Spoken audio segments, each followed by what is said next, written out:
A cow is a hybrid animal. It was hybridized from taking the ox and the buffalo and mating them. That's done through a mechanical mixture. A man has to do that. In nature, an ox will not have a seed with a buffalo. An ox is only going to have a seed with another ox. A buffalo is only going to have a child with another buffalo. But a man brought these two unequal animals together and they created a cow.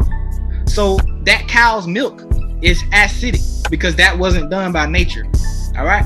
So we got to understand the process of hybridization. It goes way beyond just fruits and vegetables. This goes into animals as well.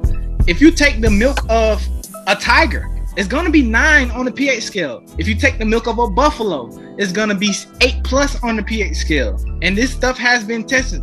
Oh yeah.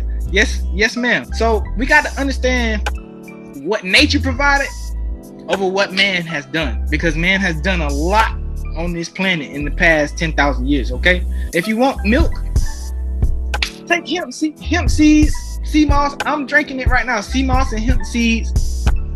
Best milk you're gonna drink, because that sea moss is gonna energize the system. It's gonna provide the body with all 92 minerals, and only Honduran sea moss has the 92 minerals in it. All other sea moss done, but we'll get into that here. But I did want y'all to understand this, because this is some valuable information.